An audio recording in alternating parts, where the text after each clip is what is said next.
lift inside.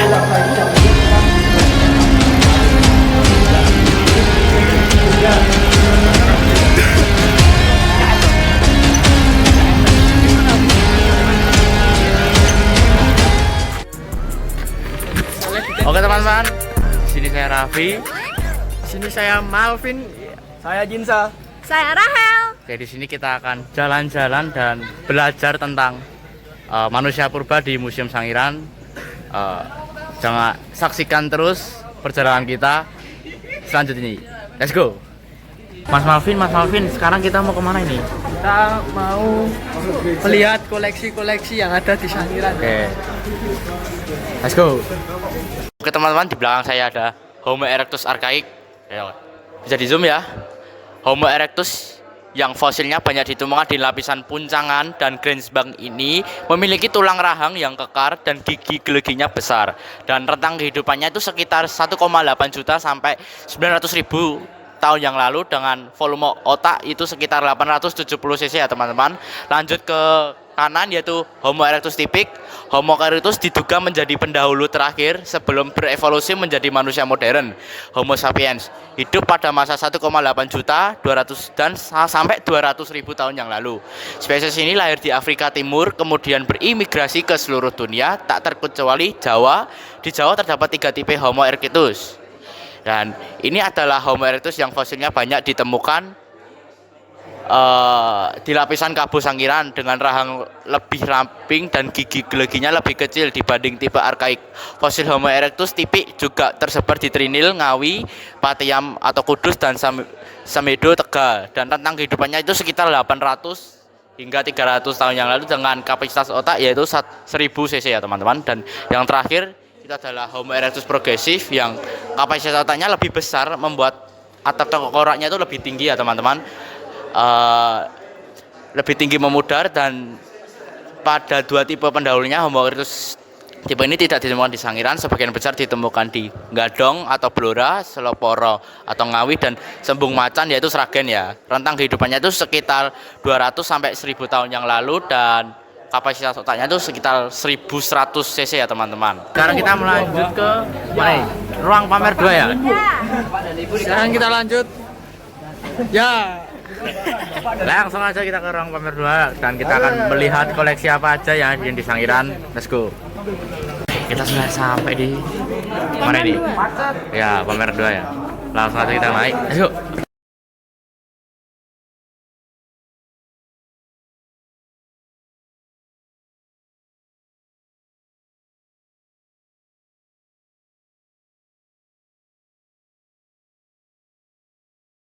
Oke teman-teman.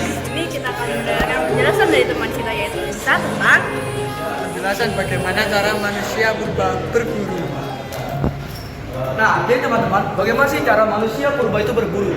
Jadi mereka itu tidak berburu seperti hewan kijang ini secara langsung, tapi mereka apa? Mereka itu mengambil makanan dari harimau ini. Jadi mereka istilah itu mencuri makanan. Jadi bagaimana cara mereka mencuri? Mereka itu mencuri menggunakan alat-alat seperti batu dan juga kelabur.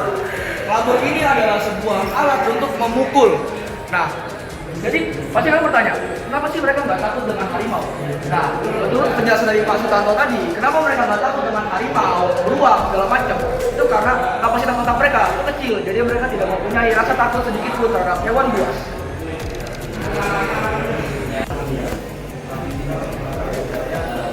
Nah, setelah mereka berhasil mengambil makanan dari hewan buas, mereka memakannya secara langsung tanpa dimasak.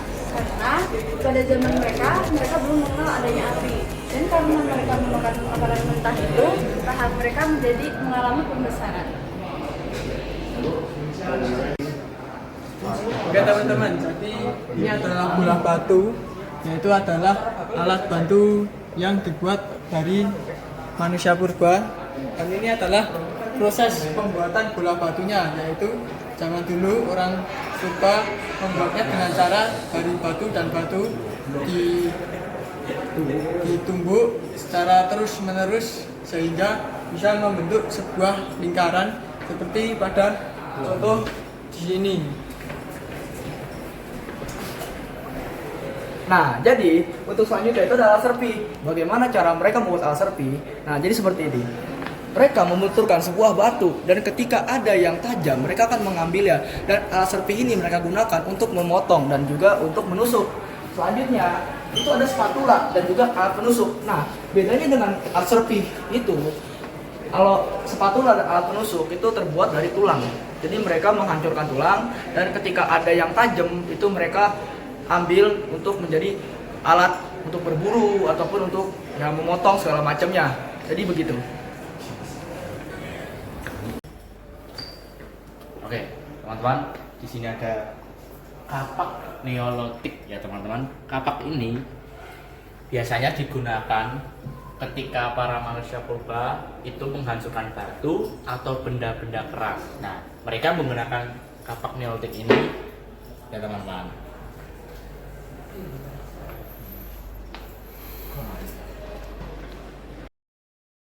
Oke, teman-teman, saya akan menjelaskan tentang kebudayaan orang-orang zaman dahulu, yaitu dengan cara berburunya tidak sendiri-sendiri ya, atau tidak individual, melainkan mereka berburu bersama-sama atau berkelompok. Dan juga mereka juga membuat alat berburu dari batu dan juga tulang. dengan cara bersama-sama ya teman-teman ya. Dan itulah kebudayaan orang zaman dahulu ya teman-teman. Terima kasih. Oke teman-teman, jadi di sini kita akan menjelaskan bagian-bagian tubuh manusia purba yang ada di Sangiran ini dan akan dijelaskan oleh teman kita yaitu Jinsa. Ya. Oke, jadi yang ada di Museum Purba Sangiran ini yang kita temukan itu ada kayak ini itu adalah tulang kepala dan juga sebelahnya ini adalah tulang paha. Jadi ukuran tulang paha orang zaman dulu dan sekarang itu sama untuk ukurannya. Lalu di sini ini adalah fragmen pecahan kening.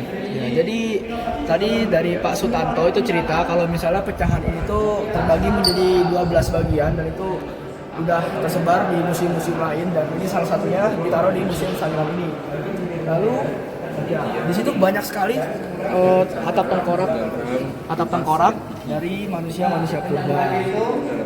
Jadi bukan hanya satu spesies saja, tapi banyak spesies yang ditemukan dan itu berbeda-beda. Ada yang kondisinya sudah hancur lebur, ada yang kondisinya itu ya masih utuh, ada yang mungkin patah sebelah segala macam. Dan itu patah itu bukan dari ya penelitiannya, bukan dari penelitinya yang mematahkan, tapi memang sudah proses alaminya yang sudah patah. Jadinya tuh ya ada yang lengkap, ada yang tidak. Contohnya kayak tadi yang tulang kening ini, aslinya tuh ada banyak, tetapi karena ya proses alami jadinya terpecah menjadi 12 bagian dan itu kata Pak Sutanto tadi itu ada di berbagai museum yang ada di Indonesia ini. Jadi ya mungkin ada di museum lain seperti itu. Oke teman-teman, jadi saya akan menjelaskan tentang bagian rahang gigi pada manusia purba ya teman-teman. Nah, dan di sini ada rahang gigi bagian atas yaitu namanya Meganthropus dan ini ukuran rahang giginya besar. Lalu yang di sebelahnya ini ada Pithecanthropus, ya ini adalah bagian rahang gigi bawah yang ukurannya lebih kecil daripada Meganthropus. Dan kenapa di bagian Meganthropus itu bagian rahang gigi bagian atas itu lebih besar karena namanya adalah mega, jadi dia adalah besar. Jadi itu ya teman-teman. Halo teman-teman. Di belakang ini kita melihat ya bagaimana mereka hidup di hutan ya Mbak ya. Saya akan menjelaskan sedikit, yaitu mereka selalu membawa kayu ya untuk berjaga-jaga ketika ada buas ya teman-teman. Nah, mengapa mereka membawa tongkat selalu? Karena pada zaman mereka spesies ini termasuk yang sering punah karena mereka sering diburu oleh hewan buas. Lanjut ke teman kita di sana ya. Mas. Kamu lihat apa, Mas? Jadi ini aku lagi mencoba untuk memahami apa maksudnya ini, dan ternyata aku baru paham kalau ternyata ini adalah kehidupan alam atau kehidupan hewan-hewan dari zaman dulu. Jadi untuk kerbau, gajah, dan ya segala macamnya itu mereka hidup berdampingan secara damai di alam. Dan untuk yang di situ itu adalah kijang. Jadi anak-anak itu direpresentasikan sedang memburu kijang, dan ya mereka itu menahan kekuatan kijang kecil. Dan ya untuk informasi aja, kijang kecil itu tenaganya lumayan kuat, jadinya mereka bisa dibilang kesusahan. Dan juga untuk kecepatan dari kijang-kijang itu lumayan cepat, makanya digambarkan ada yang terjatuh dan juga yang menahan. Jadi seperti itu yang saya tangkap dari apa yang ingin disampaikan oleh pengelola Sangiran ini. Sugeng siang Pak, perkenalkan nama saya Rafael Simamora, saya dari SMK Katul Santo Mikael Surakarta, saya dari kelas 10 TP1. Ya. Saya ingin bertanya Pak, miturut Bapak, kangging punopo para wisatawan asing sowan wonten ing Sangiran? Ini pertama kali saya mengenalkan diri, nama saya Pak Sutanto, ya, sebagai pemandu lokal yang di Sangiran sini. Siapa? Nah, pertanyaan Anda saya jawab, kenapa banyak wisatawan yang datang di Sangiran? Karena di Sangiran ini ada penemuan yang dimaksud untuk kehidupan manusia. Untuk Yaitu pembelajaran. ada 3 tadi. Ada 3 regenerasi. Yang pertama dikasih nama Meganthropus paleojapanicus, yang kedua dikasih nama Pithecanthropus erectus, yang ketiga disebut nama Homo sapiens. Nah, ketiga-tiganya ini perkembangan dengan penelitian semuanya disebut dengan nama Homo erectus. Ya, itu. Makanya di Sangiran ini banyak orang yang kunjung di Museum Sangiran karena akan mencari tahu bagaimana asal-usul manusia yang ditemukan di Sangiran. Itulah banyak sekali para pengunjung yang datang di Sangiran. Apa lagi? Kenapa sebabipun masyarakat kedah sinau dewi utawi ngemut-emut babagan tiang rumiyin utawi tiang purba dengan punapa menika wigatos saged miturut Bapak. Ya, begini ya, karena manusia pada umumnya kan kita akan mencari jejak manusianya. Nah, kebetulan di Sangiran sinilah yang ada jejak manusianya. Contohnya itu tadi manusianya. Kalau yang lain itu hanya ditemukan satu era. Makanya di Sangiran ini diakui sama UNESCO karena 50% dunia adalah banyak ditemukan di Sangiran. Untuk manusianya, ya, manusianya ada 3 jejak tadi. Jadi eranya era Pleistosen bawah, ada Pleistosen atas, termasuk Pleistosen tengah.